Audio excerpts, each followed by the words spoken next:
How does the Christian life relate to sports? How does sports relate to the Christian life?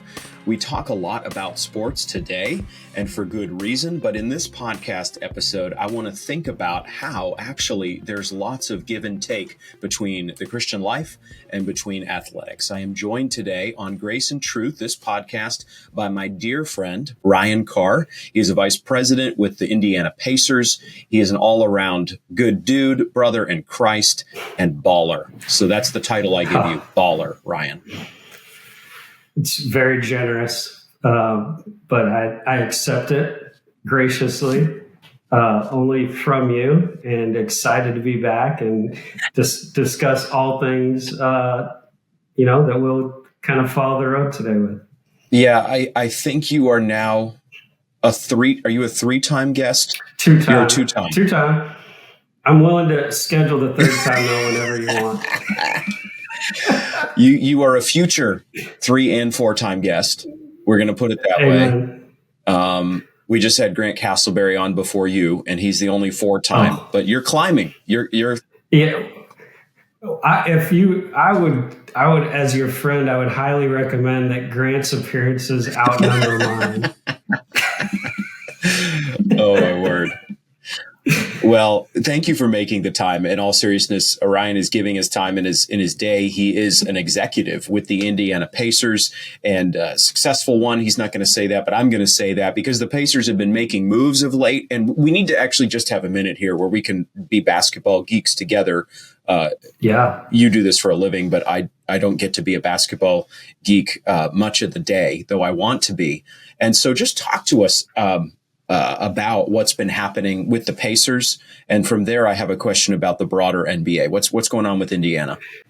Yeah, you bet. Well, this has been a fun year to this point. Tyrese Halliburton has exploded in terms of his position in the NBA and how successful of a player he has and how he's led us.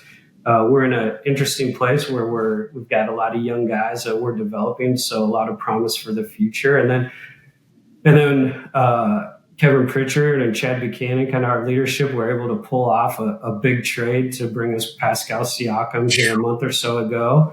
That has us all extremely excited to see those two guys, get acquainted with each other and play along with all our other guys. And Tyrese was out a little bit with a hamstring, so he's just kind of getting back, limits restriction, and as of this taping, we have one more game before the All-Star break. So I think we're all super excited to get back from All-Star break and see where the second half of the year takes us. But a lot of promise, a lot of excitement. It's been fun to see the city come alive as they rally behind this team and kind of see the ups and downs and growing pains that we're still having on certain nights. But then when it all comes together on some nights, it's a lot of fun.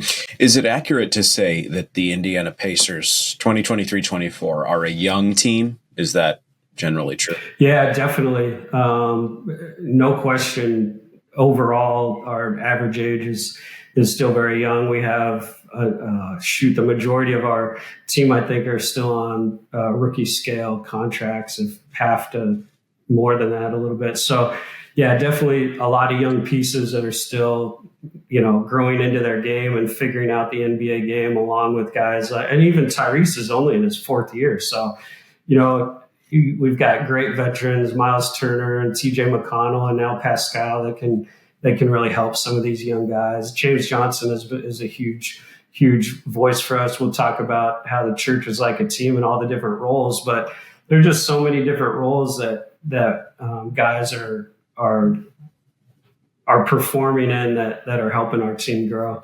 One of the things that strikes me as we begin talking about, I have lots more questions about the NBA that I'll have to filter and see what we get to, but we take basketball really seriously here on Grace and Truth. We just want the world to know that.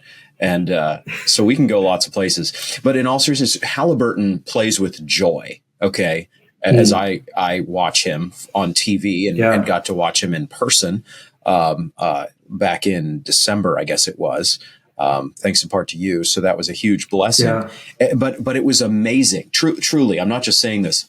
It was amazing to watch a player not just be an elite athlete. That is a beautiful thing to watch in general. God made mankind in his image, and man is able to play sports and run and jump and pass and cut and do all these wonderful things, dunk, three-pointers, et cetera, and so on. But not everybody out there plays with a palpable joy and zest. Yeah. And I'm not talking about it in an obnoxious way, a kind of, chest thumping way, but actual joy. And that very much overlaps with Christianity. What have you seen in Halliburton's spirit with regard to Pacers culture? Yeah, no question. And not just joy for himself. He gets the greatest joy when he's making the other guys better and the assists. And if any of our viewers, we just recently played in Madison Square Garden, and he had this unbelievable assist where he's kind of caught. He throws it off the backboard to himself and kicks it out to Siakam for a three. He's so creative, but he wants to share that. And his biggest joy, he gets joy hitting big shots, and he's hit a ton of big shots in his time with us. However, the biggest, the most joyous moments are when he's making some pass to somebody or setting somebody up, and that just exudes. I think that's a lesson for all of us, in the church and as Christians, is, we should have joy, but most of that joy is going to be when we give ourselves to others, when we're, it's not just about us. It's not about me. That should be, the last thing on the list. I think it should be about, making that great assist or setting up that play. And that's where his biggest joy comes. And he's a talent, and he makes everybody better. I'm just happy he's on our team. Amen. We're not trying to proof text all this stuff when we're making connections between basketball, I guess. Yeah, for sure. You're not doing that. But we do want to connect these ideas from sports to scripture where it makes sense. You think about what you just said, Mark 10:45, for even the Son of Man did not come to be served, but to serve and to give his life as a ransom for many. So talking about the atonement, the ransom offering that Jesus gave, obviously no athlete can give that. Tyrese Halliburton's not doing that, but it is remarkable to watch Halliburton, or Hallie, as he may be called by some who are in the know. It's remarkable to watch him have such delight in his teammates' success. He's had a number of, 15 assists, 0 turnover games. Oh, yeah. Is that right? He's actually done historical type things this year nobody's ever done, in terms of getting to 60, 70 assists without a turnover in different stretches this year. That not to be served but to serve, a little bit of a connection there that we're making, and that joy in that. This pains me to say, especially publicly, Ryan, but it does remind me a little bit of Magic Johnson.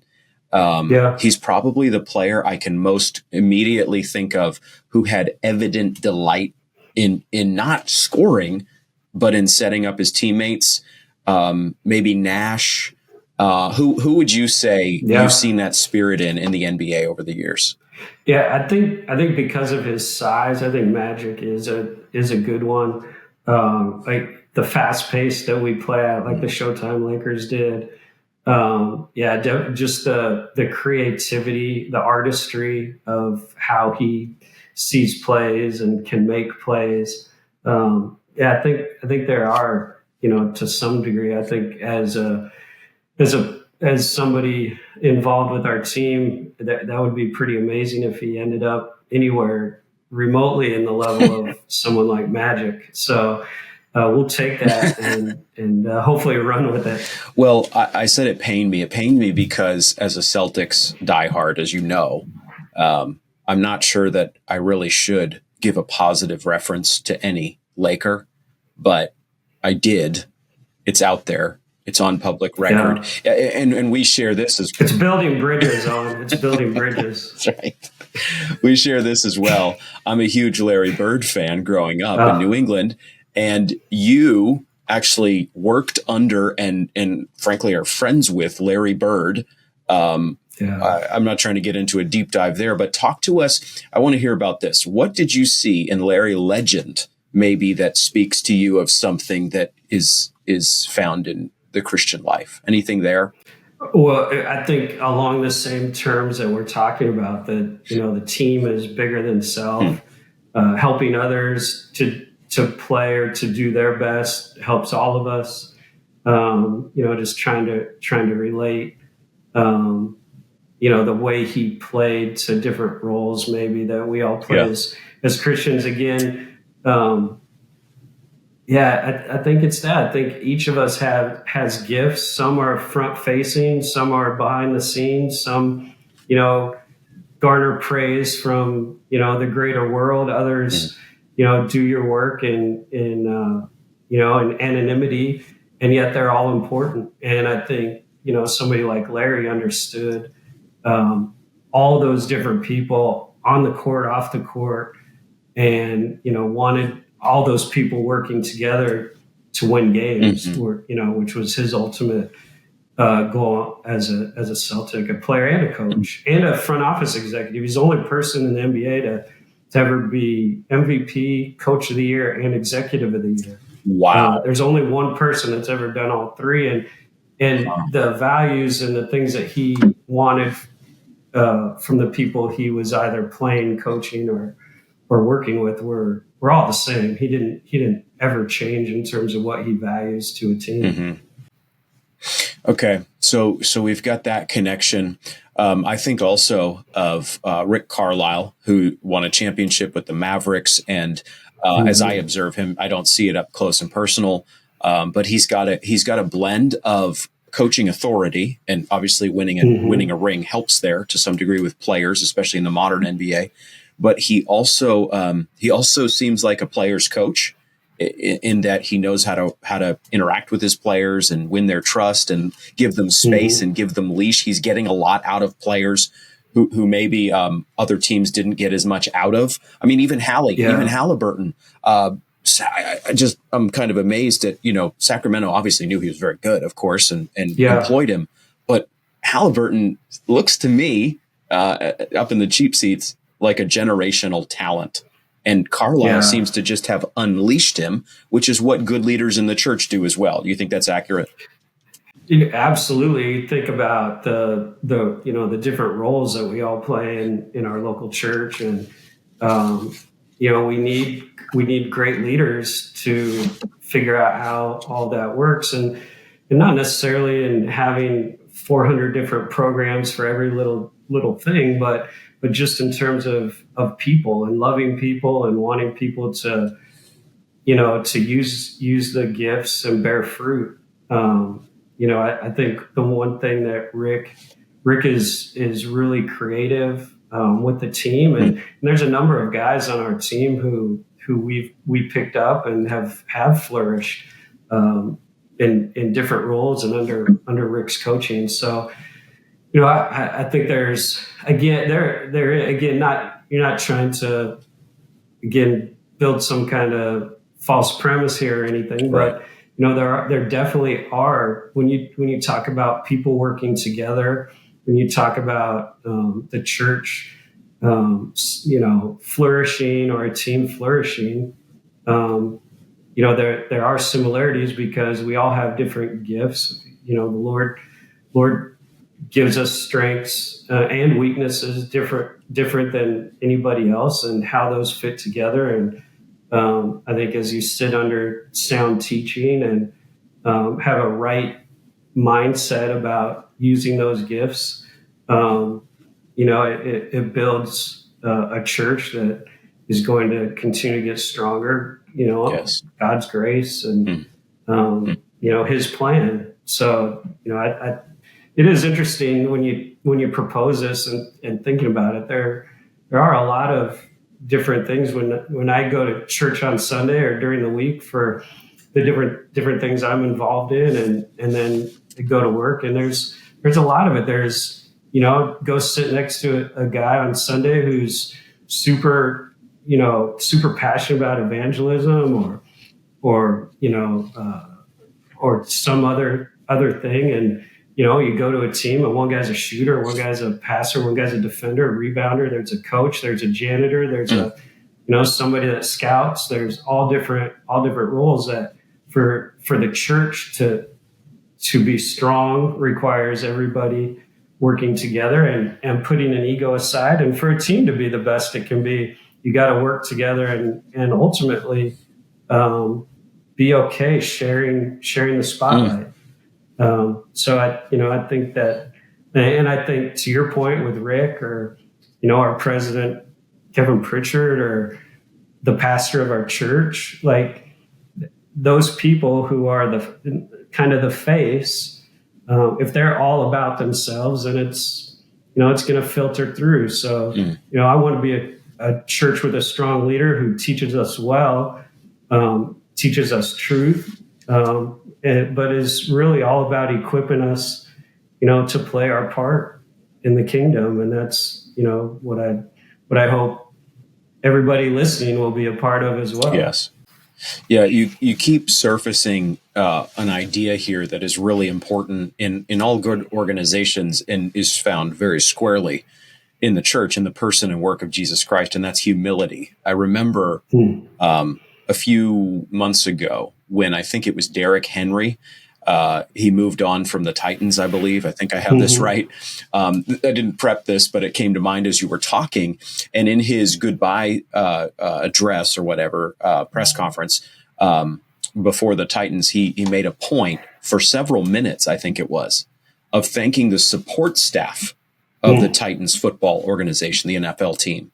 And it stood out not simply to local media, but it made broader headlines. It had a reach on social media because here was this, hugely famous NFL player, easily one of the top 5 running backs in the NFL, in the National Football League.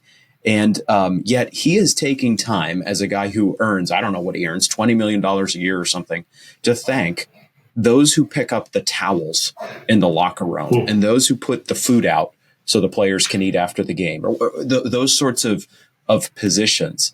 And that struck me. Again, I'm not trying to seize it as a necessarily gospel-driven moment, but what a little reflection of the kind of leader that you want in a church, and then broadly as a Christian influencing in the world. Did you notice that moment? Did you have any thoughts on that yourself?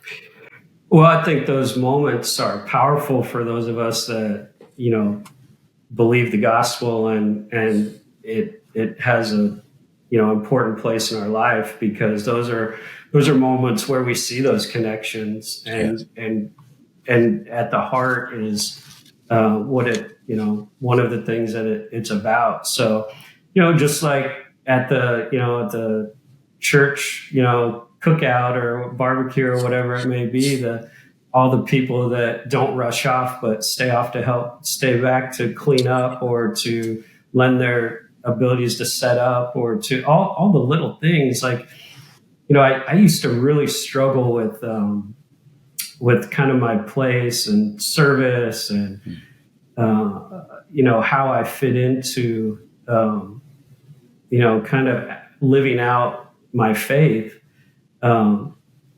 Less so probably the last few years, as I think I've delved deeper into the gospel, much deeper, and learned God's character more. Yes. I think there's things, God, one of the best messages that I've heard in a long time is the one you talk about planting gardens, and you think about where you are, and you there's so many different ways to be faithful where you are. You don't need. There are some people called to have these huge nonprofit ministries and to go all over the place and do this and that. And yet, taking the gospel to the ends of the earth is also here in Westfield, Indiana, and, every place that God chooses that, I be in and around. So I think each of those opportunities, and that's the team as well. It goes hand in hand. So I think there's a lot of symmetry there. I think it's a great example for somebody like Derrick Henry to sit up there and say, "Hey, thank you guys for all that you do that other people don't see. And I would say that that is an example for each of us in our own way as we go through life. Yes. That's a great point. And I think it applies both in organizational culture, in the business world or professional world, sports, whatever, but also in the church. You think of a text like 1 Corinthians 12 to 27, where Paul is talking about how the church is one body with many members. And it's one of the things you can teach kids in Sunday school. The nose matters and the ear matters and the elbow matters and blah, blah, blah. But it's really easy to forget that in practical terms as a Christian in local church life, and only think that the senior pastor or whoever, the teaching pastor, those two guys, maybe they really matter. The woman who sings up front, if you're a woman, she's got a way to serve the church in a meaningful way. But what do? I bring brownies, to the cookout, like you were talking about. I park cars in the parking lot. No one invites me on a podcast. I don't end up at a big conference, and no one flies me over the world, to mow the grass for their church because I'm the all-star church grass mower. It's easy to think that. And it's easy to think that when we're in organizational cultures too. I can imagine, looking from the outside, honestly, at being vice president of player personnel, which is your title with the Indiana Pacers. From the outside, that's an extremely cool title. And I'm not trying to put you in a weird spot here, but no, not at all. But when you're on the inside, you got all sorts of people in the Pacers organization, obviously with the players getting far more attention than anyone, even on the coaching staff or front office or whatever it may be, like you. So it is so essential in our work life and in church life to go back to a text like 1 Corinthians 12 and remember. The kneecap may not feel very exciting. The little toe may not be, the most sensational part of the human body. But you take away a little toe, try walking with balance, right? I mean, every part matters. Yeah, I just to that point right there, like, somebody that I know we both hold in esteem very highly at Vadi Bakum. So in God's economy, like you hear that phrase, Vadi Bakum is, can have the same important role that, I go to theology class on Wednesday mornings, get up early, go, and I sit with some of these older guys who have just soaked their life in the gospel. And I just get so much knowledge and wisdom from them. In the economy of God, they're both vitally important. Yes. And, one person speaks in front of thousands and goes on these world tours, and I love this other guy who speaks to 50, and maybe having lunch and breakfast with, 10 different guys in church, but he's giving of himself and what he's learned and the lessons he's learned and the life that he's lived to other members of the church. Both are inexplicably important. Yes. To what's going on and to building the church and what Christ is doing in it. So, I think again, to your point, that verse and just, the body is filled with all different roles. And I think you don't have to stress out about your role. Just be faithful and obedient to what's placed in front of you. I don't think you have to go on some crazy search of all these different personality, things and all this different stuff that's out there. I think just invest yourself into a good local Bible. We could talk about what that looks like too, because not all are the same, and not all, I think you sit under equal teaching and all that stuff. So find a good one and go there and serve. Yes. God will use it. I mean, and it's not up to you necessarily. Like, God will use it as he sees fit. Yes. Just have some humility and humbleness that's good enough. Yes. Like, that's good. If it ends up being big, good. And going to work. Like, I wish I was the one in charge. Sometimes, I have different ideas. Yeah. I'm not. Like, I'm able to give those ideas. I love when things that I bring up work. Yeah. I also love when ideas I have that they don't do, or whatever, it may not work. Like, thank goodness that, maybe there's somebody with more wisdom than me.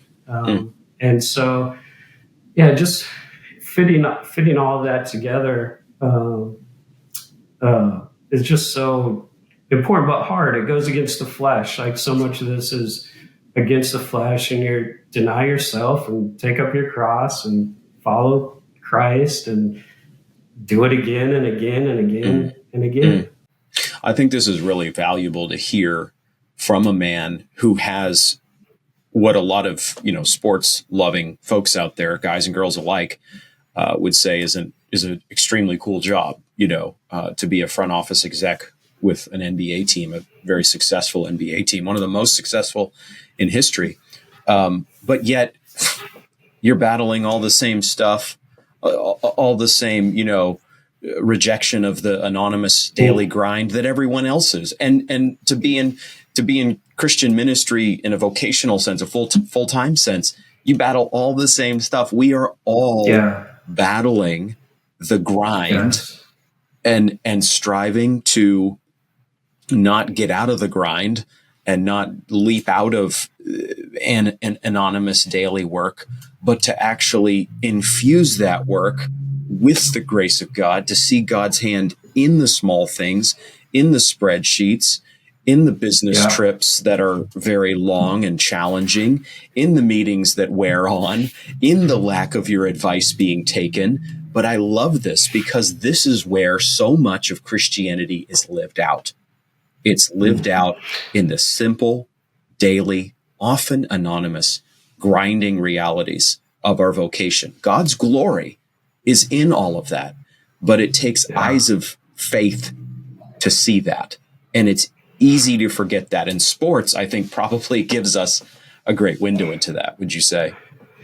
Yeah. I mean, it's, look, I was reading Pink he was writing about the free will and the human will. And basically any time left to ourselves, we're only going to take that one way, right? And it's not going to be the correct way. So, so thankful for grace and mercies of God that, give us what we don't deserve and keep us from getting what we do. Yes. And I think in that there's this fight to, we all want to feel significant. We all want to have our, know that we accomplished something and, but you've got to redirect that. I want the Pacers to win championships.